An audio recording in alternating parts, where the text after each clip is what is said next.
उत्तर प्रदेश में एक रोज पहले कई शहरों में आए आंधी तूफान से 110 से ज्यादा लोगों की जान चली गई, सैकड़ों लोग घायल हो गए। मौसम ने अचानक ऐसा कहर बरपाया कि कुछ ही घंटों में कई शहरों की तस्वीर बदल गई। कई मकान उजड़ गए, पेड़ उखड़कर घरों पर गिर गए, बिजली के खंभे टूटकर गिर गए, सैकड़ों गाड़ियां बर्बाद हो गईं, भयंकर तबाही मच गई। सबसे ज्यादा नुकसान प्रयागराज में हुआ, भदोही में हुआ, उन्नाव में हुआ, मिर्जापुर में हुआ, फतेहपुर में हुआ, दूसरे भी कई जिलों में हुआ। इन जिलों में करीब 80 किलोमीटर प्रति घंटा की रफ्तार से हवा चली। तूफान की वजह से कई जिलों में बिजली ठप हो गई, सड़कें बंद हो गईं, कहीं कहीं तो रेलवे ट्रैक पर भी पेड़ गिर गए, कुछ ट्रेनें रुक गईं। मुख्यमंत्री योगी आदित्यनाथ ने लोगों की मौत पर दुख जताया, अधिकारियों को निर्देश दिया कि पीड़ितों की हर संभव मदद की जाए, कोई लापरवाही न बरतें। सभी जिलों के डीएम को आदेश दिया कि वो 24 घंटे के अंदर पीड़ितों को मुआवजा दें। और तूफान की सबसे खौफनाक तस्वीर बरेली में नजर आई। वहां एक गांव है बबियाना। तूफान की वजह से वहां एक मैरिज हॉल का टिन शेड किसी खिलौने की तरह हवा में उड़ गया और उसके साथ ही एक व्यक्ति भी आसमान में उड़ गए, बेहद खतरनाक तरीके से। नन्हे मियां नाम के वो व्यक्ति कई फीट ऊपर उड़ गए, तूफान के साथ हवा में कई बार घूम गए। वो लोगों का दिल दहल गया देखकर। टिन शेड तो थोड़ी दूर जाकर गिर गया, लेकिन वो बहुत दूर चले गए। कई मकानों के पीछे खेत में जाकर गिरे, उनकी हालत खराब हो गई। एक हाथ टूट गया, पैर में चोट लगी, शरीर के दूसरे हिस्सों में चोट लगी। लोगों ने तुरंत अस्पताल में उन्हें भर्ती कराया, इलाज हुआ, उनकी हालत में सुधार आया। उन्होंने बताया जब तूफान आया तब वो कई लोगों के साथ मैरिज हॉल में छिपे हुए थे। हमारे साथ तो मतलब 2-4 लोग थे, मतलब नीचे गिर गए, मतलब कुछ गिर गए और मतलब हम चले गए। तो आप उड़ के खेत में जाके गिरे? हाँ, मका के खेत में गिरे थे, कम से कम 50 फीट ऊंची से। नन्हे मियां के मुताबिक जब हवा तेज रफ्तार में चलने लगी तब वो मैरिज हॉल में छिपने के लिए चले गए थे। वहां ऊपर टिन शेड था, एक रस्सी बंधी हुई थी ताकि वो हवा में ना उड़ सके टिन शेड। तो नन्हे मियां ने वो रस्सी पकड़ ली, रस्सी को पकड़कर खड़े हो गए, लेकिन तभी टिन शेड ही हवा में उड़ गया और इसके साथ ही वो भी रस्सी पकड़े कई फीट ऊपर चले गए, दूर जाकर खेत में गिरे। बाद में प्रशासन के अधिकारी उनका हाल जानने के लिए अस्पताल पहुंचे। काफ़ी दूर जाकर गिरे, तो इसीलिए जो है ये जानकारी करने के लिए हम यहाँ पर आए हुए हैं कि इनको मतलब क्या क्या समस्या है इस समय, और इसमें जो है शासन द्वारा जो निर्धारित सहायता है वो भी हम इनको उपलब्ध कराएंगे। घटना में नन्हे मियां के अलावा कई दूसरे लोगों को भी चोट आई, हालांकि उनकी चोट उतनी गंभीर नहीं थी। बरेली के कई दूसरे इलाकों में भी तूफान ने इसी तरह नुकसान पहुंचाया और बरेली ही की तरह उन्नाव में भी तूफान का बड़ा असर दिखा। दोपहर तक सब कुछ सामान्य था, शाम होते ही अचानक तेज हवाएं चलने लगी, तो थोड़ी देर में हवाएं तूफान में बदल गईं। इतनी रफ्तार थी कि एक इलाके में एक बड़ा पेड़ जड़ समेत उखड़ गया। उसके नीचे सफेद रंग की एक कार खड़ी थी, जमीन से उखड़कर वो पेड़ कार के ऊपर गिर गया।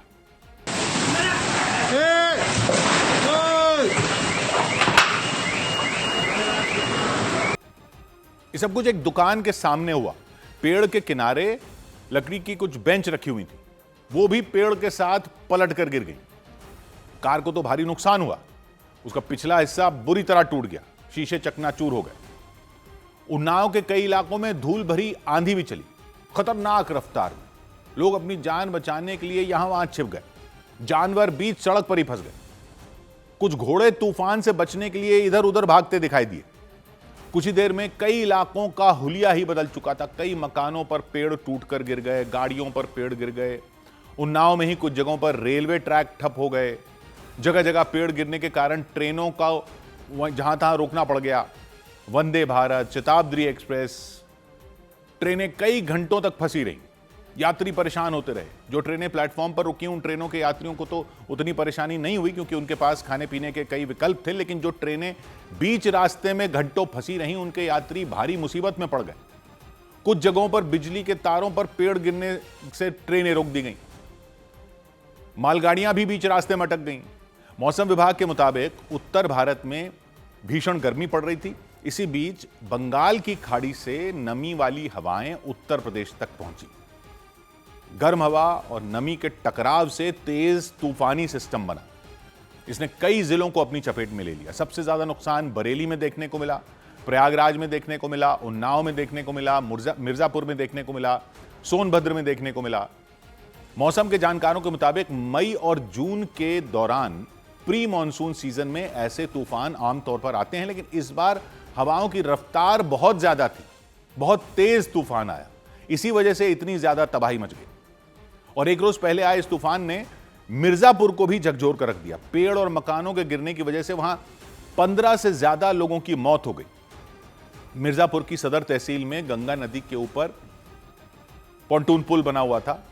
इतना जोर का तूफान आया कि वो अपने साथ पुल का एक बड़ा हिस्सा भी उड़ा ले गया। नदी में खतरनाक लहरें आ गई। प्रशासन ने तुरंत वहां आने जाने पर रोक लगा दी। कई इलाकों में पेड़ टूटकर गिर गए। प्रयागराज मिर्जापुर हाईवे पर तो एक साथ कई पेड़ गिर गए। ऐसा लगा जैसे पेड़ों ने पूरे हाईवे पर ही कब्जा कर लिया। तेज हवाओं ने बिजली के खंभों को भी नहीं छोड़ा। कई जगह खंभे जमीन पर गिर गए, बिजली की सप्लाई ठप हो गई, पूरा शहर अंधेरे में डूब गया। बिजली विभाग के कर्मचारी लाइन ठीक करने के लिए कई घंटों तक जुटे रहे। वन विभाग के कर्मचारी पेड़ों को हटाने के काम में घंटों जुटे रहे। नगर पालिका की टीमें घंटों जुटी रहीं। वन विभाग के लोग हैं, जहाँ पेड़ क्षतिग्रस्त हुए थे, रास्ते यातायात बाधित था, या नगर पालिका था, तो सभी विभाग की टीमें आंधी आई है तभी से लगातार कार्य है। उधर सोनभद्र में भी पेड़ों को हटाने का काम घंटों तक जारी रहा। तूफान के साथ तेज बारिश भी हुई। वहां एक इलाके में पुलिस की गाड़ी पर एक विशाल पेड़ गिर गया। इतना बड़ा पेड़ कि पूरी गाड़ी दब गई उसके नीचे, कुछ भी नहीं बचा। तेज हवाओं से बड़ी बड़ी होर्डिंग टूट गई, बीच सड़क पर गिर गई। खुदाई करने वाली मशीनों से उन्हें हटाया गया। उत्तर प्रदेश के अलावा झारखंड के भी कुछ जिलों में तूफान ने तांडव मचाया। चाईबासा में सैकड़ों पेड़ अलग अलग सड़कों पर गिर गए। लोग फंस गए, गाड़ियां फंस गईं। पेड़ भी छोटे मोटे नहीं, बड़े बड़े पेड़ हटाने के लिए मशीनें लाई गईं। पेड़ों को काटा गया, तब जाकर लोग निकल पाए। और रूस के राष्ट्रपति पुतिन ने भी यूपी में आंधी तूफान से हुई मौतों पर दुख जताया। उत्तर प्रदेश में आंधी तूफान की वजह से हुई मौतों पर रूस के राष्ट्रपति पुतिन ने भारत सरकार और पीड़ित परिवारों के प्रति संवेदना जताई। उन्होंने घायलों के जल्द स्वस्थ होने की कामना की। एक रोज पहले उत्तर प्रदेश में आए आंधी तूफान में 100 से ज्यादा लोगों की मौत हो चुकी है। जम्मू कश्मीर के उधमपुर में सिलेंडर ब्लास्ट होने से एक मकान जलकर राख हो गया। जानकारी के मुताबिक उस मकान में 4-5 सिलेंडर रखे हुए थे। उनमें अचानक जोरदार धमाका हुआ और पूरा मकान जल गया। दिल्ली के नजदीक यूपी के गाजियाबाद के इंदिरापुरम में एक युवक ने जिम ट्रेनर पर स्टेरॉयड और खतरनाक इंजेक्शन देने का आरोप लगाया। पीड़ित ने दावा किया कि इंजेक्शन लेने के बाद उनके शरीर में गंभीर साइड इफेक्ट हुए। पुलिस ने जिम के मालिक के खिलाफ केस दर्ज कर लिया। उत्तर प्रदेश के बरेली में जिम में रेप और ब्लैकमेलिंग के आरोपों के बाद पुलिस एक्शन में आ गई। डीआईजी ने बरेली, शाहजहांपुर, पीलीभीत और बदायूं के सभी जिमों की जांच के आदेश दे दिए। प्रशासन ने जिम में महिला और पुरुषों के लिए अलग अलग समय तय करने और महिला ट्रेनर रखने के निर्देश दिए। उधर मेडिकल कॉलेजों में दाखिले के लिए होने वाली नीट परीक्षा का पेपर लीक होने के मामले में सीबीआई ने कई राज्यों में छापे मारे। सीबीआई पेपर लीक के मास्टरमाइंड तक पहुंचने की कोशिश में जुटी रही। कई लोगों को गिरफ्तार कर चुकी है, कई लोगों से पूछताछ कर रही है। सीबीआई के सूत्र कह रहे हैं महाराष्ट्र से पेपर लीक हुआ था और वो हरियाणा से होते हुए राजस्थान के सीकर पहुंचा था। सीकर जहां पर कई कोचिंग सेंटर है। दूसरी तरफ पेपर लीक के विरोध में छात्र संगठनों ने दिल्ली में एक बार फिर केंद्र सरकार और परीक्षा करवाने वाली एजेंसी एनटीए के खिलाफ मोर्चा खोल दिया। दिल्ली के ओखला इलाके में एनटीए का ऑफिस है। उसके बाहर आम आदमी पार्टी के छात्र संगठन एएसएपी के कार्यकर्ताओं ने प्रदर्शन किया, हंगामा किया और विरोध जताने के लिए सड़क के बीचों बीच बैठ गए, धरना शुरू कर दिया। इससे पहले प्रदर्शनकारी वहां नारेबाजी करते रहे। हाथों में नारे लिखी तख्तियां लेकर एनटीए ऑफिस के बाहर हंगामा करते रहे। उन लोगों ने अंदर जाने की कोशिश की, लेकिन पुलिस ने उन्हें रोक दिया। उनके सामने बैरिकेडिंग कर दी। आम आदमी पार्टी की स्टूडेंट विंग यहाँ पर खड़ी है। आप देखेंगे नीट जो एनटीए का दफ्तर है, एनटीए दफ्तर के ठीक बाहर ये प्रदर्शनकारी अपने हाथों में बुकलेट लेके आए हैं और शिक्षा बचाओ की यहाँ पर आवाज़ उठा रहे हैं। प्रदर्शन कर रहे लोगों ने पेपर लीक के लिए केंद्र सरकार को जिम्मेदार ठहराया। छात्रों के भविष्य के साथ खिलवाड़ करने का आरोप लगाया।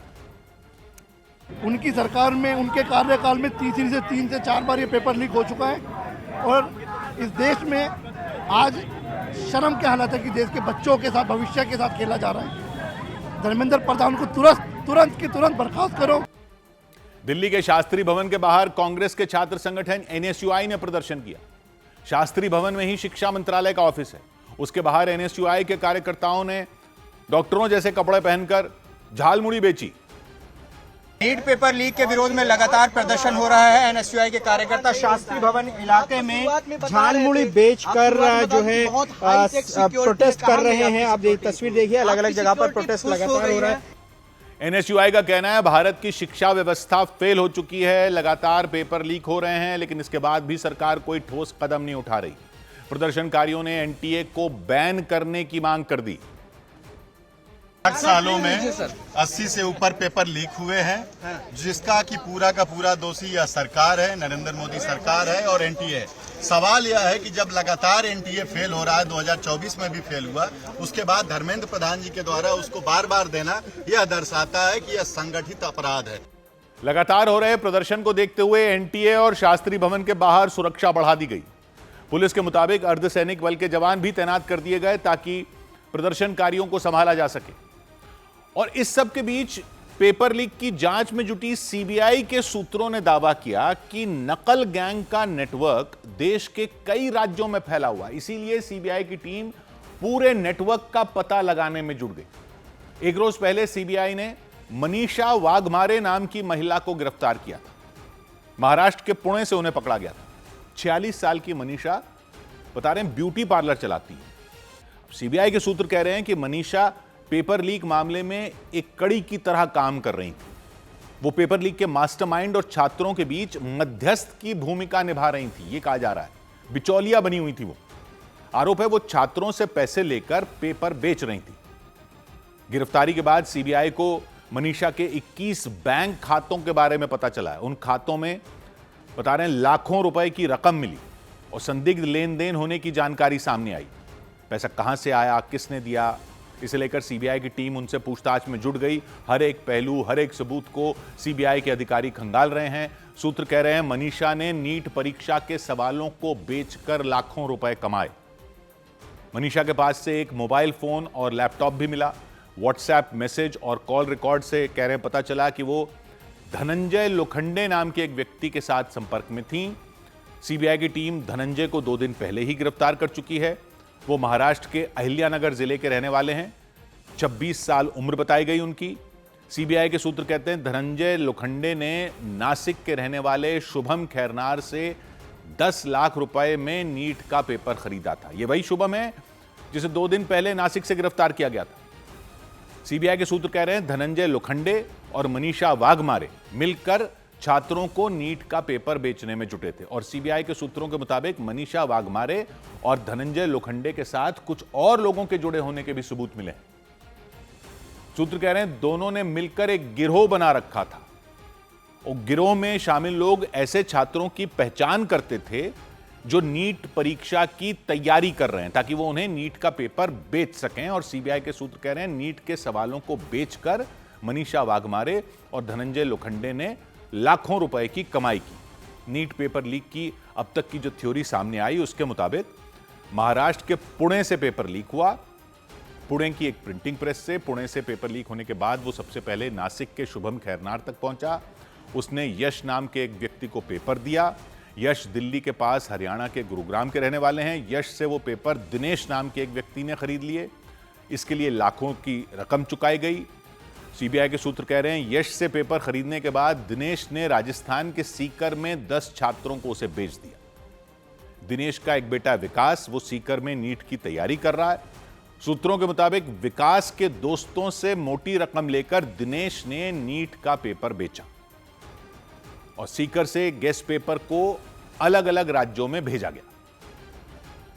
नासिक के लड़के उसके शुभम के पास पेपर आता है, यश को पेपर देता है गुड़गांव के अंदर। फिर उसके बाद में गुड़गांव में मांगीलाल और इनको दिनेश को पेपर बेचा जाता 30 लाख में और फिर उसके बाद में सीकर पहुंचता है। सीबीआई की टीम धनंजय लोखंडे और मनीषा वाघमारे से पूछताछ में जुटी है। पेपर लीक में शामिल दूसरे लोगों तक पहुंचने की कोशिश में है। इसी दौरान पुणे पुलिस ने वहां के मंजरी इलाके से शेषराव नाम के एक युवक को हिरासत में ले लिया। वो इंजीनियरिंग का छात्र है और सीबीआई की टीम नीट पेपर लीक मामले में हुए पैसों के लेन देन का पता लगाने की कोशिश कर रही है। इसी कड़ी में सीबीआई को आरोपियों और नीट छात्रों के बीच हुए 10 लाख रुपए के लेन देन का भी पता चला। सीबीआई को इससे जुड़े कुछ सबूत भी मिले। इससे पहले जांच में सामने आया था कि आरोपियों ने छात्रों को असली पेपर बेचने के बजाय गेस पेपर बनाकर उसे बेचा। छात्रों को भरोसा दिया कि असली पेपर के 70% से ज्यादा सवाल इस गेस पेपर से ही आएंगे।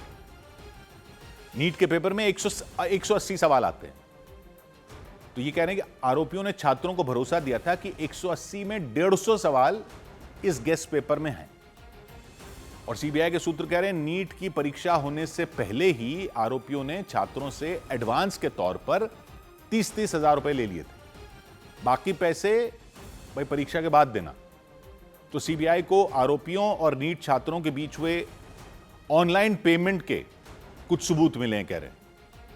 अब सबसे बड़ा सवाल इसमें है कि आखिर छात्रों से पैसे का लेन देन कर कौन रहा था। सीबीआई के सूत्र कह रहे हैं यह सारा काम जयपुर से गिरफ्तार किए गए दिनेश का बेटा कर रहा था। दिनेश के बेटे का नाम है विकास। विकास राजस्थान के सीकर में रहकर नीट परीक्षा की तैयारी कर रहा था। सीकर में कई कोचिंग सेंटर हैं, जैसे कोटा मशहूर है वैसे अब सीकर में भी बहुत कोचिंग सेंटर हो गए। इस बार विकास ने भी नीट की परीक्षा दी थी।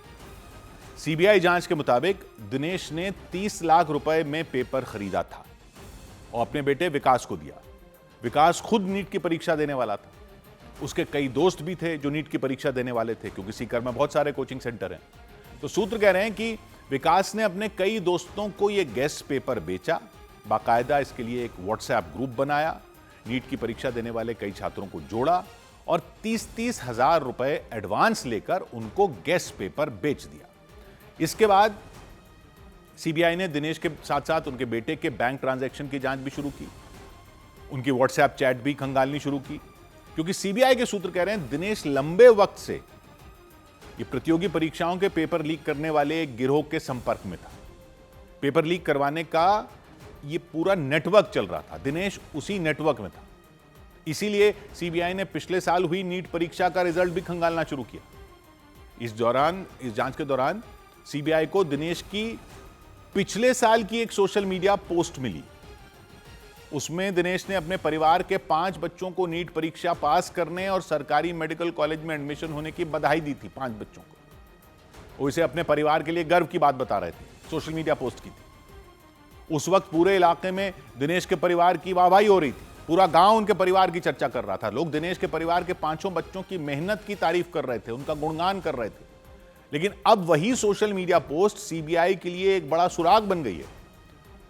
उसके आधार पर सीबीआई शक कर रही है कि कहीं इस बार की तरह पिछली बार भी दिनेश ने पेपर तो नहीं खरीद लिया था। कहीं दिनेश ने वो पेपर अपने परिवार के बच्चों को पिछली बार तो नहीं दे दिया था। हालांकि दिनेश के परिवार वालों ने इन सभी आरोपों से इनकार कर दिया। पिछले साल जो 5 बच्चे नीट की परीक्षा में पास हुए, उनमें 4 बच्चे दिनेश के भाइयों के ही थे। 2 बच्चे दिनेश के भाई मांगीलाल के थे, जो खुद पेपर लीक मामले में आरोपी हैं। 2 बच्चे दिनेश के सबसे बड़े भाई के थे। दिनेश के परिवार के मुताबिक वो सभी बच्चे अपनी मेहनत से पास हुए। उन्हें कोई पेपर नहीं मिला था पिछले साल। उन्होंने साल भर सीकर में रहकर नीट परीक्षा की तैयारी की थी। लेकिन पेपर लीक मामले में दिनेश का जब नाम सामने आया तो उन सभी बच्चों के रिजल्ट पर भी सवाल खड़े हो गए। और राजस्थान के सीकर में एक टीचर ने आरोप लगाया कि जब उन्होंने पुलिस से पेपर लीक की शिकायत करने की कोशिश की थी, उनको पता चला था पेपर लीक का, तो उन्होंने पुलिस से शिकायत करने की कोशिश की थी, लेकिन पुलिस ने माना नहीं। पुलिस ने लौटा दिया था उनको। उनकी शिकायत दर्ज ही नहीं की थी। उल्टा पुलिस ने उन पर अफवाह फैलाने का आरोप लगा दिया था। सीकर में कई कोचिंग सेंटर हैं और गुरु कृपा नाम का भी एक कोचिंग सेंटर है। वहां शशिकांत नाम के टीचर हैं। 3 मई को नीट का पेपर हुआ। उसी दिन शशिकांत को पेपर लीक होने का पता चल गया था, ऐसा वो कह रहे हैं। और पेपर लीक होने की भनक लगते ही वो थाने पहुंच गए थे। 3 तारीख की ही रात को उन्होंने वहां के उद्योगनगर थाने में जाकर मामले की शिकायत करने की कोशिश की थी। पुलिस को बताने की कोशिश की थी कि नीट की परीक्षा में धांधली हुई है, पेपर लीक हो चुका है। कोचिंग सेंटर में काम करने वाले उनके साथियों ने बताया कि पुलिस ने शशिकांत को सबूत के तौर पर पुलिस को शशिकांत ने गैस पेपर दिखाया था। पुलिस को शशिकांत ने गैस पेपर दिखाया था कि ये देखो, ये गैस पेपर था और ये पेपर आया है, लेकिन पुलिस ने उनकी सुनी नहीं, उल्टा उन्हें वहां से लौटा दिया। ऊपर से पुलिस ने यह आरोप लगा दिया उन पर कि वो पेपर लीक होने की अफवाह फैला रहे हैं। उन्होंने तो वो बोला कि ऐसा हो ही नहीं सकता, उन्होंने तो कुछ इसमें इंटरेस्ट लिया ही नहीं। बोला ऐसा नहीं, अभी तो पेपर हुआ 5 बजे, तो बोला आप तो अफवाह उड़ा रहे हैं झूठी। अच्छा, जिस दिन पेपर हुआ उसी दिन शाम को 5 बजे गए? नहीं, रात को गए थे सर, 12:30 1 बजे। पुलिस ने जब शिकायत नहीं दर्ज की तो नीट की परीक्षा करवाने वाली एजेंसी एनटीए को उन्होंने शिकायत कर दी, सबूतों के साथ एनटीए को ईमेल भेज दी थी। उद्योगनगर थाने में शिकायत की और नहीं सुना तो फिर शशिकांत ने एनटीए को शिकायत की। शशिकांत ने कहा था कि पेपर वायरस, शशिकांत के पास में भी पेपर पहुंचा था, उन्होंने कहा था कि पेपर इस तरीके से बिक रहे हैं। नीट की परीक्षा देने वाले कुछ छात्रों ने भी एनटीए से शिकायत की थी। शिकायतें हुई तो एनटीए ने जांच शुरू करवाई थी और पता चला कि गैस पेपर के 120 सवाल असली परीक्षा से हूबहू मेल खा रहे थे। इधर यूपी के लखीमपुर खीरी में नीट परीक्षा की तैयारी कर रहे एक छात्र ने फांसी लगाकर खुदकुशी कर ली। उत्तर प्रदेश के लखीमपुर खीरी में नीट परीक्षा की तैयारी कर रहे ऋतिक मिश्रा नाम के एक छात्र ने फांसी लगाकर खुदकुशी कर ली। 3 मई को उसने कानपुर में नीट की परीक्षा दी थी। परिवार ने दावा किया कि पेपर लीक होने से वो तनाव में था और उसी वजह से उसने फंदे से लटककर अपनी जान दे दी। ईडी ने दिल्ली, एनसीआर और बेंगलुरु में गेमिंग कंपनी गेम्स क्राफ्ट के डायरेक्टर और कर्मचारियों के ठिकानों पर छापेमारी की। इस दौरान ईडी ने 524 करोड़ से ज्यादा की संपत्ति फ्रीज कर ली और 2.5 किलो सोना और हीरे के गहने भी जब्त कर लिए। दिल्ली कार बम धमाका केस में एनआईए ने 7,500 पन्नों की चार्जशीट पेश कर दी। दिल्ली के पटियाला हाउस में एनआईए की स्पेशल कोर्ट में दाखिल चार्जशीट में 10 आरोपियों को नामजद किया गया। पिछले साल 10 नवंबर को लाल किले के पास धमाका हुआ था और उसमें 11 लोगों की मौत हो गई थी। कर्नाटक सरकार ने शैक्षणिक संस्थानों में हिजाब बैन के फैसले को आधिकारिक रूप से वापस ले लिया। सरकार ने 2022 में उस वक्त की बीजेपी सरकार के लगाए प्रतिबंधों को रद्द करते हुए नया आदेश जारी किया। नए आदेश के तहत छात्रों को हिजाब के अलावा पगड़ी, कलावा, रुद्राक्ष और जनेऊ जैसे पारंपरिक और धार्मिक प्रतीक पहनने की अनुमति दे दी गई। उधर मध्य प्रदेश के देवास में पटाखों की एक फैक्ट्री में धमाका हुआ और 4 लोगों की मौत हो गई। 15 लोग बुरी तरह जख्मी हो गए। इतना भयंकर धमाका हुआ कि पूरा इलाका दहल उठा। आसपास मौजूद मकानों की दीवारें हिल गई। लोग घबराकर अब मकानों से बाहर निकल आए। अफरा तफरी मच गई। फैक्ट्री के बाहर लोग इकट्ठा हो गए। उन्होंने आरोप लगाया फैक्ट्री में खुले में बारूद रखकर पटाखे बनाए जा रहे थे। सुरक्षा मानक तो कोई देख ही नहीं रहा था और इसी वजह से वहां भयंकर धमाका हो गया। फैक्ट्री का ज्यादातर हिस्सा जमींदोज हो गया। मलबे का ढेर लग गया। फैक्ट्री में काम कर रहे लोग बुरी तरह झुलस गए। कुछ लोग उन्हें उठाकर एम्बुलेंस की तरफ दौड़ते नजर आए। पटाखा फैक्ट्री में हुए धमाके की आवाज काफी दूर तक सुनाई दी। लोगों के मकान हिल गए। लोग डर गए बुरी तरह। फैक्ट्री के बाहर इकट्ठा हो गए। उन्होंने बताया फैक्ट्री के आसपास कुछ लोगों के शरीर के टुकड़े बिखरे हुए मिले। उन्हें देखकर वो बुरी तरह कांप गए। थोड़ी देर में पुलिस और प्रशासन की टीम वहां पहुंच गई। फैक्ट्री के मलबे में दबे लोगों की तलाश शुरू कर दी गई। आनन फानन में घायलों को अस्पताल पहुंचाया गया। एमपी में पटाखा कंपनी में काम करते थे, वहाँ पे ब्लास्ट हो गया है, उसमें ही कितने बजे 3-4 लोग हैं। क्या कारण था ब्लास्ट होने का, कुछ जानकारी लगी आपको? ये जानकारी पता नहीं। लोगों ने आरोप लगाया फैक्ट्री में खुले में बारूद पड़ा हुआ था। खुले में पटाखे बना रहे थे लोग। इसलिए जब धमाका हुआ तो कर्मचारियों को भागने का मौका तक नहीं मिला और वो बुरी तरह झुलस गए। हम लोग ने जो है बाकी जो यहाँ पे बारूद है उसको जो है हम लोग डिस्पोज ऑफ कर रहे हैं। बाकी भी ऐसी कोई यहाँ पर कोई आग की स्थिति नहीं है। लोग कह रहे हैं उन्होंने कई बार शिकायत की थी फैक्ट्री की कि भाई यहां सुरक्षा मानकों की अनदेखी हो रही है, लेकिन कोई कार्रवाई नहीं हुई। आरोप लग रहा है। लोग कह रहे हैं उस फैक्ट्री को किसी नेता के करीबी चला रहे हैं।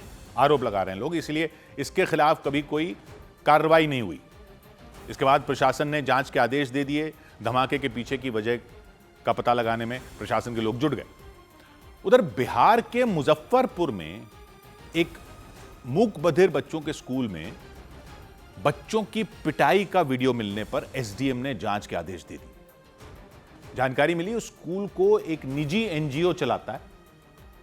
स्कूल के छात्रावास में करीब 50 बच्चे रहते हैं। जिन बच्चों की पिटाई की गई वो भी छात्रावास में ही रहते हैं। आरोप लगा कि उस स्कूल के ही एक कर्मचारी ने बच्चों की पिटाई कर दी, उन्हें थप्पड़ मारा, उन पर मुक्के बरसाए और वीडियो जो है इसका वो सोशल मीडिया पर वायरल हो गया।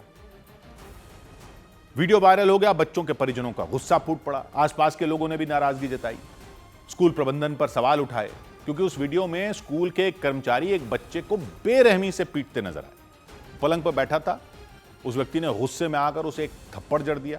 बच्चा बुरी तरह सहम गया, वो ना कुछ बोल सकता था ना कुछ सुन सकता था। वो इतने पर नहीं रुके व्यक्ति, उन्होंने तो अपना आपा ही खो दिया। बच्चे ने खुद को बचाने की कोशिश की, तब तक उन्होंने उसका हाथ पकड़ लिया, झटके से उसे पलंग पर पटक दिया, उस पर मुक्के बरसाने लगे, लगातार मुक्के मारते रहे। बच्चा डर से पलंग पर लेटा रहा। कमरे में कुछ और बच्चे भी दिखे, वो भी अपने अपने बिस्तर पर लेटे रहे। एक बच्चा पलंग पर बैठा था, वो भी डर के मारे लेट गया। बेरहमी से पिटाई करने के बाद वो व्यक्ति वहां से चले गए। ये मुजफ्फरनगर के मिठनपुरा इलाके का मामला बता रहे हैं। पिटाई का वीडियो मिलने पर प्रशासन ने तुरंत एक्शन लिया। एसडीएम ने जांच के आदेश दिए, आरोपी के खिलाफ सख्त कार्रवाई की चेतावनी दी। उधर पीएम की ईंधन बचाने की अपील पर महाराष्ट्र के सीएम देवेंद्र फडणवीस बाइक से अपने दफ्तर गए। प्रधानमंत्री नरेंद्र मोदी की ईंधन बचाने की अपील के बाद महाराष्ट्र के मुख्यमंत्री देवेंद्र फडणवीस मोटरसाइकिल से अपने दफ्तर गए। वो अपने घर से सरकारी गाड़ी की जगह मोटरसाइकिल पर सवार होकर निकले। उनके सुरक्षाकर्मी भी मोटरसाइकिलों पर सवार थे। प्रधानमंत्री की ईंधन बचाने वाली अपील के बाद महाराष्ट्र विधानसभा के अध्यक्ष ने विधायकों का जापान दौरा रद्द कर दिया। विधायकों का एक समूह 23 मई से 2 जून के बीच विधानसभा प्रणाली और तकनीकी विकास का अध्ययन करने के लिए जापान का दौरा करने वाला था।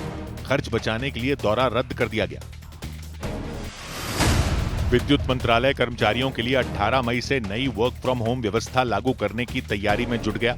नई व्यवस्था के तहत 20% कर्मचारी रोटेशन के आधार पर घर से काम करेंगे। कर्मचारियों से निजी वाहनों की जगह मेट्रो, बस और कार पूलिंग जैसे सार्वजनिक परिवहन के इस्तेमाल की अपील की गई।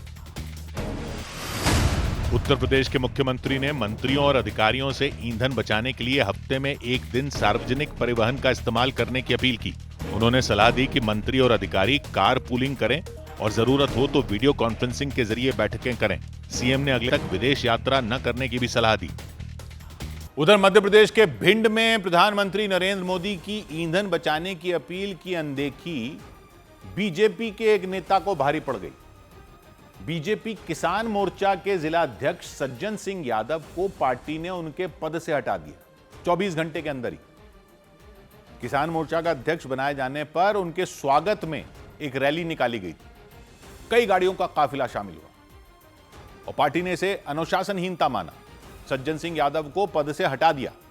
अभी अध्यक्ष बनाया था, जिला अध्यक्ष बनाया था, हटा दिया। तत्काल प्रभाव से उनकी नियुक्ति को रद्द करने की घोषणा कर दी, लेटर जारी कर दिया। मतलब कुछ ही घंटे में उन पर एक्शन ले लिया गया। सज्जन सिंह यादव को बीजेपी किसान मोर्चा का जिला अध्यक्ष नियुक्त अभी किया गया था। उन्होंने अपने समर्थकों के साथ ग्वालियर से भिंड तक सैकड़ों गाड़ियों के काफिले के साथ एक रैली निकाली। भिंड पहुंचने पर जोरदार आतिशबाजी के साथ उनका स्वागत किया गया।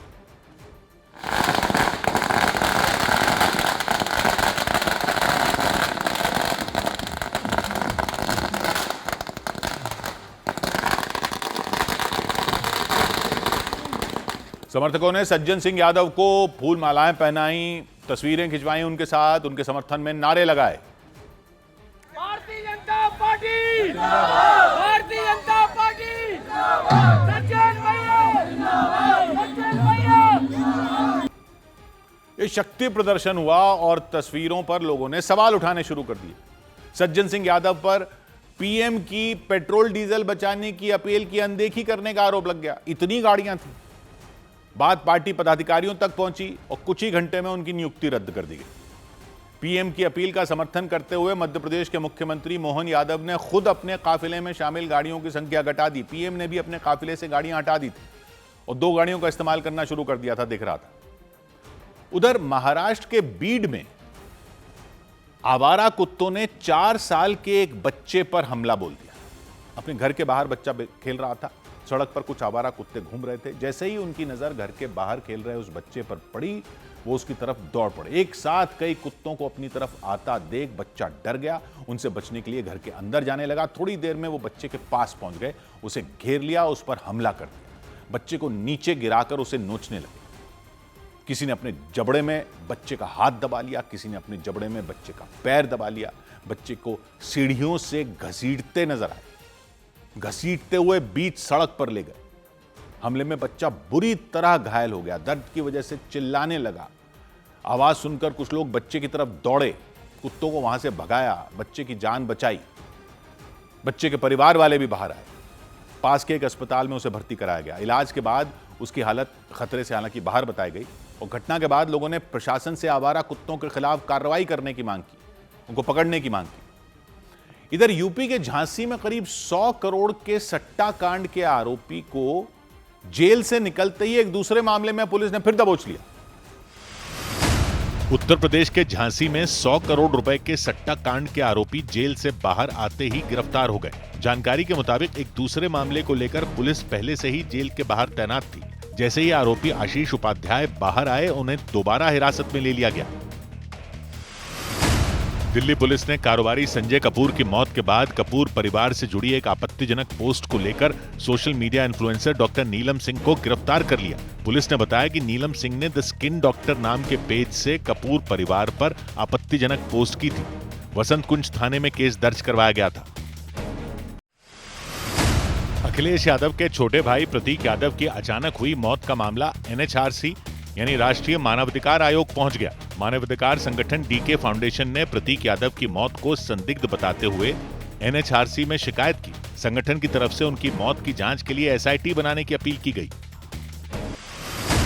प्रतीक यादव के अंतिम संस्कार के दौरान अखिलेश यादव प्रतीक यादव की बेटी के साथ बैठे नजर आए। इस दौरान वो प्रतीक यादव की बेटी से बात करते दिखे और उसे चॉकलेट खिलाते दिखे। उधर राजस्थान के जालौर में दो पक्षों में झगड़ा हो गया तो एक पक्ष ने दूसरे पक्ष के लोगों को कार से कुचलने की कोशिश की। जमीन को लेकर बहस चल रही थी, बात इतनी बढ़ गई, दोनों पक्ष एक दूसरे से भिड़ गए, आमने सामने आ गए, मारपीट शुरू कर दी, डंडे बरसा दिए एक दूसरे पर। बुजुर्ग, महिलाएं सब मारपीट में शामिल हो गए। तभी लड़ाई कर रहे कुछ लोग अचानक अपनी गाड़ी में बैठे, एक व्यक्ति ने अपनी कार वहां खड़े लोगों की तरफ मोड़ी और गुस्से में आकर दूसरे पक्ष के लोगों को कुचलने की कोशिश की। तेज रफ्तार में कार घुमाई, टक्कर की वजह से कुछ लोग जमीन पर गिर गए, कुछ लोगों ने भागकर अपनी जान बचाई। गनीमत ये रही जो लोग जमीन पर गिरे वो पहियों के नीचे नहीं आए, कि जान बाल बाल बची। कार चला रहे व्यक्ति की इस हरकत पर लोगों का गुस्सा फूट पड़ा। एक व्यक्ति ने गुस्से में आकर कार पर डंडे बरसा दिए, कार के आगे का शीशा तोड़ने लगे। तभी दूसरी गाड़ी तेज रफ्तार में उनकी तरफ बढ़ी और उन्हें भी कुचलने की कोशिश की। अफरा तफरी मच गई। वो खुद को बचाते रहे, कार चला रहे व्यक्ति भी काफी दूर तक उन्हें भगाते रहे। हालांकि उन्होंने किसी तरह भागकर अपनी जान बचा ली, लेकिन कार में बैठे व्यक्ति तब भी नहीं रुके। वो अपनी कार लेकर सड़क की तरफ गए, दोबारा मोड़कर लोगों को कुचलने की कोशिश की। फिर 2 लोग घायल हो गए इसमें, बाद में उन्हें अस्पताल ले जाया गया। दोनों पक्षों ने फिर एक दूसरे के खिलाफ शिकायत दर्ज करवाई। इधर दिल्ली में पुलिस ने एक चलती बस में महिला के गैंगरेप के आरोप में उसके ड्राइवर और कंडक्टर को गिरफ्तार कर लिया। महिला ने आरोप लगाया कि उन्होंने रानी बाग इलाके में उन्हें जबरदस्ती खींचकर बस में चढ़ाया। प्राइवेट बस थी, वो उन्हें नांगलोई तक ले गए, महिला का आरोप है, और रास्ते में गैंगरेप किया। फिर नांगलोई पहुंचने पर उन्हें उतार कर नीचे फेंक दिया। महिला के आरोपों के बाद पुलिस ने कुछ ही घंटों में दोनों आरोपियों को पकड़ लिया। उनकी बस को भी अपने कब्जे में ले लिया। पुलिस के मुताबिक बस बिहार के गोपालगंज की थी। परिवहन विभाग ने ट्रैफिक नियमों को बार बार तोड़ने पर उस पर रोक लगा रखी थी। इसके बावजूद बस चल रही थी, दिल्ली तक पहुंच गई थी। आरोप है उसी बस में 2 लोगों ने महिला का गैंगरेप किया। उसके ड्राइवर पर आरोप लगा, कंडक्टर पर आरोप लगा। एक और व्यक्ति भी उसी बस में सवार थे। हालांकि महिला के मुताबिक ड्राइवर और कंडक्टर ने ही हैवानियत की।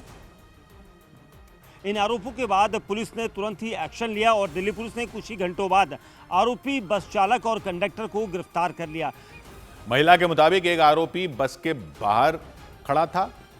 जब वो उस इलाके में पहुंची, वो उन्हें खींचकर अंदर ले गया और दूसरे आरोपी ने इसमें उसकी मदद की।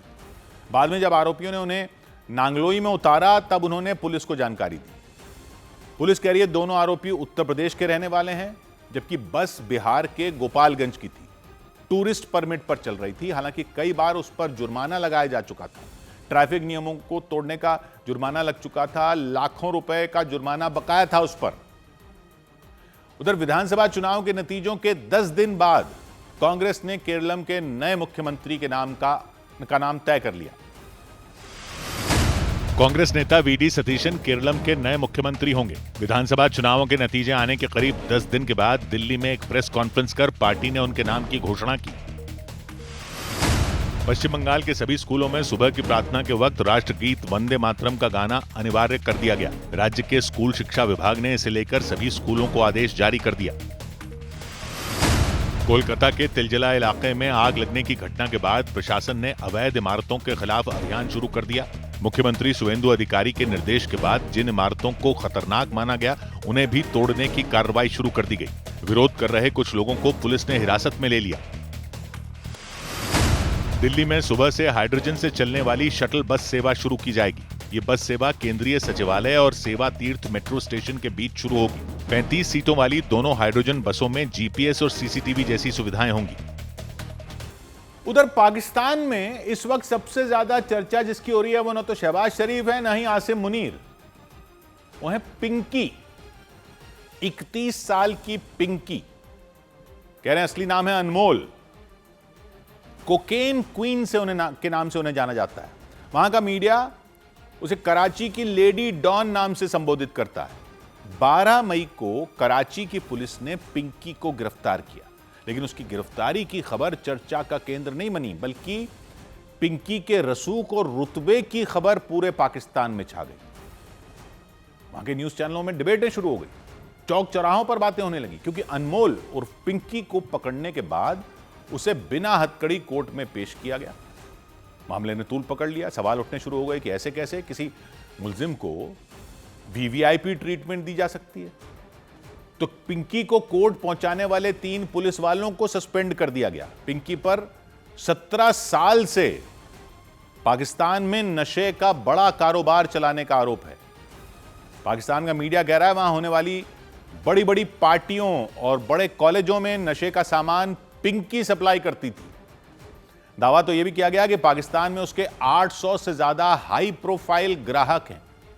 हालांकि इस सबके बाद भी पुलिस ने उसे पकड़ लिया, लेकिन गिरफ्तारी के बाद जब उसे कोर्ट में पेश किया गया तो किसी सेलिब्रिटी की तरह आवभगत किए जाने के आरोप लगे।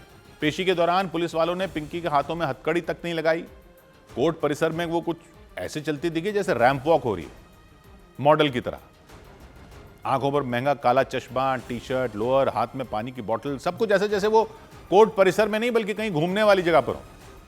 पिंकी को पकड़ने वाले पुलिस वाले उसके पीछे पीछे चलते दिखाई दिए। एक अपराधी को, एक आरोपी को कोर्ट में इस तरह पेश किए जाने को लेकर पाकिस्तान में बवाल हो गया।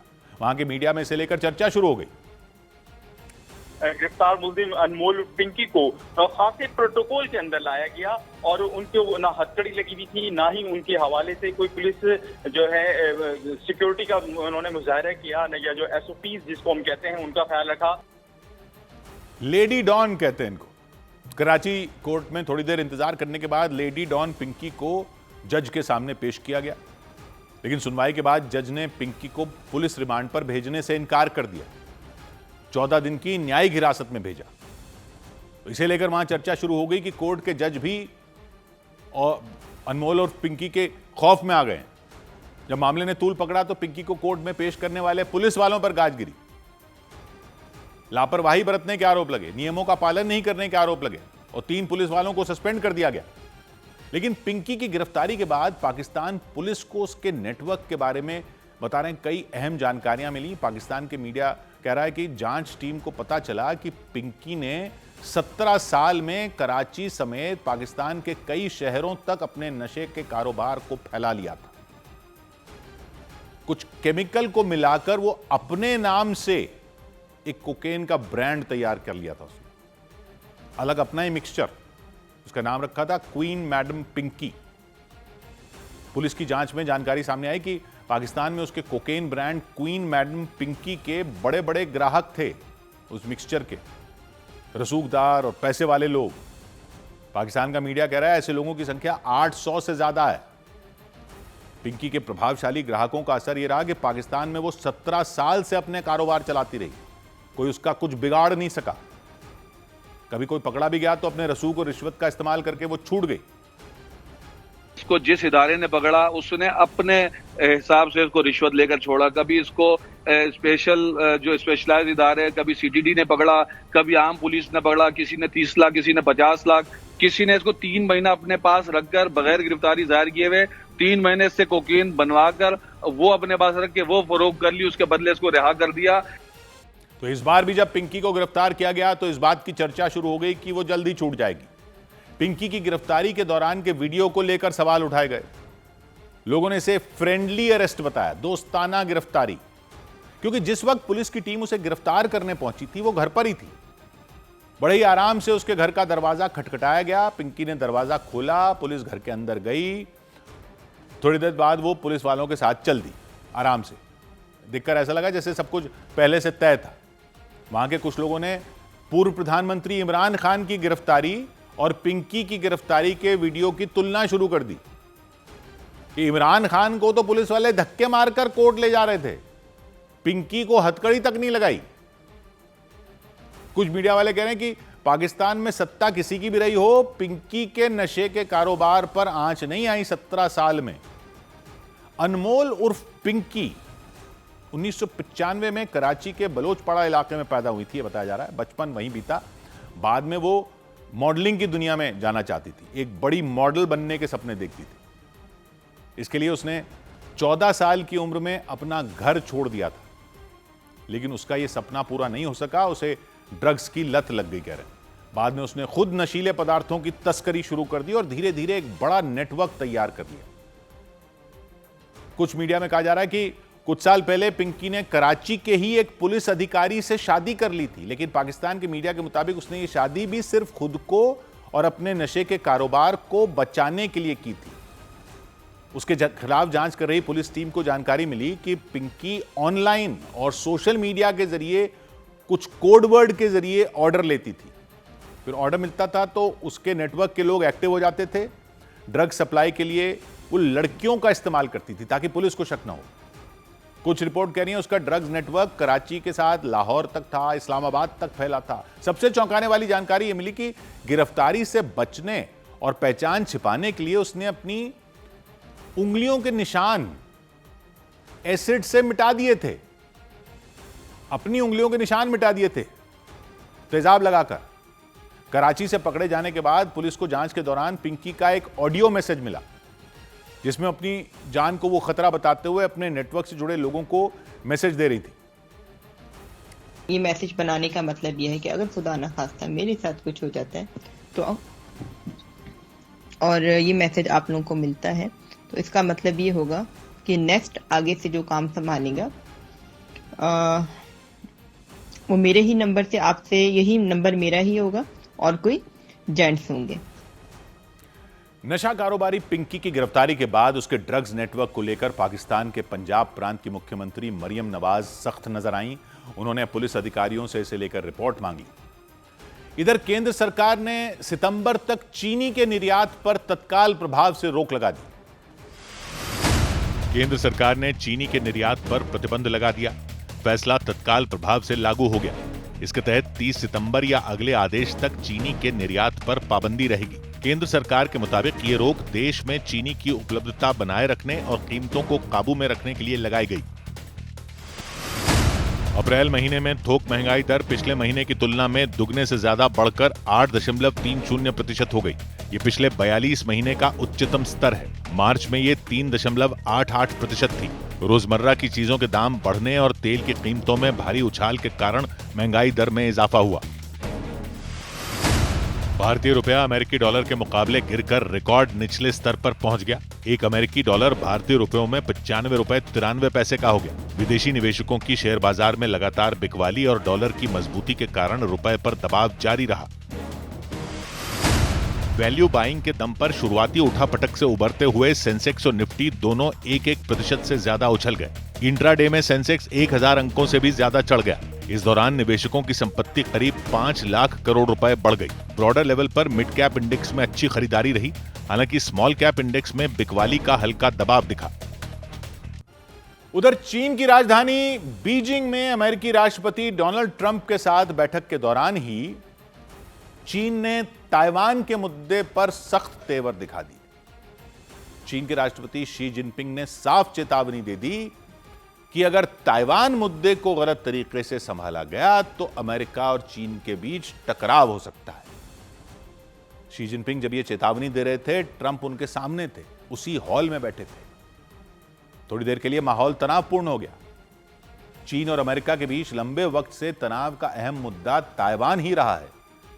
चीन उसे अपना हिस्सा बताता है, ताइवान खुद को आजाद देश कहता है। अमेरिका ने चीन से ताइवान की सुरक्षा के लिए समंदर में फौज तक तैनात कर रखी है, वो भी चीन के बिल्कुल मुहाने पर। 8 साल बाद डोनाल्ड ट्रंप चीन गए हैं, बीजिंग पहुंचे, दोस्ती और शानदार भविष्य की बातें कर रहे थे। शी जिनपिंग की तारीफ में कसीदे पढ़ रहे थे, लेकिन चीन के राष्ट्रपति ने ताइवान के मुद्दे पर अपने सख्त अंदाज में उन्हें वहीं चेतावनी दे दी।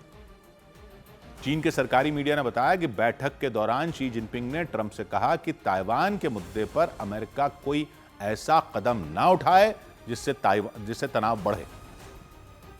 यहां तक कह दिया कोई गलत कदम सैन्य संघर्ष की वजह भी बन सकता है, मतलब जंग छिड़ जाएगी। चीन के राष्ट्रपति ने ट्रंप के सामने कह दिया कि ताइवान की आजादी और चीन के साथ दोस्ती दोनों बातें एक साथ नहीं हो सकती। चीन लगातार ताइवान को अपना हिस्सा बताता रहा है, जबकि ताइवान खुद को अलग, स्वतंत्र और लोकतांत्रिक देश बताता है। पहले तो वो अपने आप को ही असली चीन कहता था। अमेरिका ताइवान के पीछे किसी चट्टान की तरह हर वक्त खड़ा रहा है। अभी तक हथियार देता है, उसे सैन्य मदद देता है। बीते कुछ सालों में ताइवान के पास समंदर में अमेरिका ने अपने सैनिकों की संख्या भी बढ़ा दी है। लगातार अमेरिका ने दावा किया कि ताइवान की सुरक्षा के लिए अगर जरूरत पड़ी तो वो मिलिट्री एक्शन लेने से भी पीछे नहीं हटेगा। इसी बात पर अमेरिका और चीन के बीच लंबे वक्त से तनातनी रही है। तो ट्रंप जब बीजिंग गए तो ताइवान मुद्दे पर शी जिनपिंग ने अपनी मंशा साफ कर दी। उधर रूस ने यूक्रेन की राजधानी कीव पर भीषण मिसाइल और ड्रोन हमले कर दिए। जंग तो जारी है ही, लेकिन अब भीषण ड्रोन हमले कर दिए। यूक्रेन ने आरोप लगाया रूस की सेना ने कीव की रिहायशी इमारतों को निशाना बनाया, कई दफ्तरों को निशाना बनाया। 14 लोगों की मौत हो गई, 80 से ज्यादा लोग घायल हो गए, बच्चे भी शामिल थे। यूक्रेन के राष्ट्रपति जेलेंस्की ने दावा किया रूस ने देर रात करीब 800 ड्रोन दाग दिए, सैकड़ों मिसाइलें दाग दी, कई इलाकों पर एक साथ हमले किए। यूक्रेन ने दावा किया हमले में शाहिद ड्रोन का भी इस्तेमाल किया गया, वही शाहिद ड्रोन जो रूस को ईरान से मिले हैं और अब रूस खुद बना रहा है उनको, खतरनाक आत्मघाती ड्रोन। हालांकि यूक्रेन ने यह भी दावा किया कि उसके एयर डिफेंस सिस्टम ने 700 से ज्यादा ड्रोन मार गिराए, उन्हें जमीन तक पहुंचने से पहले ही हवा में तबाह कर दिया। देर रात यूक्रेन के आसमान में ड्रोन ही ड्रोन नजर आए।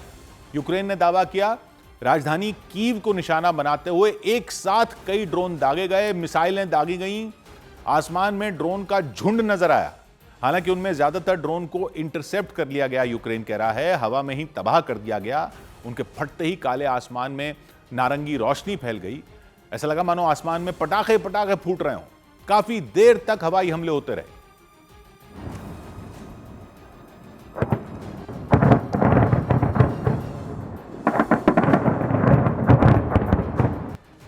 यूक्रेन की सेना ने सायरन बजाकर लोगों को आगाह किया, हमले की चेतावनी दी, लेकिन यूक्रेन का एयर डिफेंस सिस्टम कई मिसाइलों और ड्रोन को रोक नहीं पाया। हमले की वजह से कई इमारतों में धमाका होता दिखा, आग की लपटें उठती दिखीं, धमाकों की आवाज से पूरा इलाका गूंज उठा। रूस के हमले ने यूक्रेन की राजधानी कीव में दहशत मचा दी। जेलेंस्की ने इसे यूक्रेन के खिलाफ रूस के सबसे खतरनाक हमलों में एक बताया। हमले के बाद राहत और बचाव अभियान शुरू किया गया। यूक्रेन की सेना लोगों की मदद में जुट गई, कई इमारतें तहस नहस हो गईं, एक रिहायशी इलाके में बड़े पैमाने पर नुकसान हुआ, एक बहुमंजिला इमारत धराशायी दिखी, मलबा ही मलबा नजर आया। कई घंटों बाद भी मलबे से सफेद धुआं निकलता रहा। दमकल की टीम आग बुझाने में जुटी रही। मलबे में कुछ लोग भी दब गए, उन्हें तुरंत बाहर निकाला गया, अस्पताल भेजा गया। उनके पास खड़ी दूसरी इमारतों को भी नुकसान हुआ। एक इमारत का हिस्सा बुरी तरह टूटा नजर आया। एक इमारत की आधी से ज्यादा खिड़कियां टूटी नजर आईं। कुछ खिड़कियां टूटकर लटकी दिखाई दी। उनके शीशे चकनाचूर हो गए। ज़ेलेंस्की ने आरोप लगाया रूस की सेना ने रिहायशी इमारतों पर हमला किया, स्कूलों पर हमला किया, अस्पताल पर हमला किया, आम लोगों को निशाना बनाया। ज़ेलेंस्की का दावा है रूस की सेना ने यूक्रेन पर 24 घंटे में 1500 से ज्यादा ड्रोन दागे और मिसाइलें दागी। इनके निशाने पर यूक्रेन की राजधानी कीव थी। उन्होंने दावा किया रूस की सेना ने कीव की 20 से ज्यादा जगहों पर हमले किए, तबाही मचाई, ड्रोन दागे, बैलिस्टिक मिसाइलों से हमला किया, क्रूज मिसाइलों से हमला किया और कीव के अलावा भी कई शहरों पर हमले हुए। लेकिन सबसे ज्यादा नुकसान कीव में दिखा। उसके एक दूसरे इलाके में हमले के बाद एक इमारत की खिड़कियां टूटी दिखी, कांच बीच से टूटे नजर आए, दीवार काली पड़ी दिखी, गाड़ियों को भी भारी नुकसान हुआ दिखा। कई गाड़ियां बुरी तरह जल गईं, मानो कई साल से वहीं खड़ी थी ऐसा लग रहा था। शीशे टूटे हुए, हमले की वजह से उनके हिस्से पिचक गए गाड़ियों के। आसपास मलबा बिखरा दिखा। यूक्रेन की सेना ने उस इलाके को सील कर दिया, मलबा हटाने का काम शुरू कर दिया।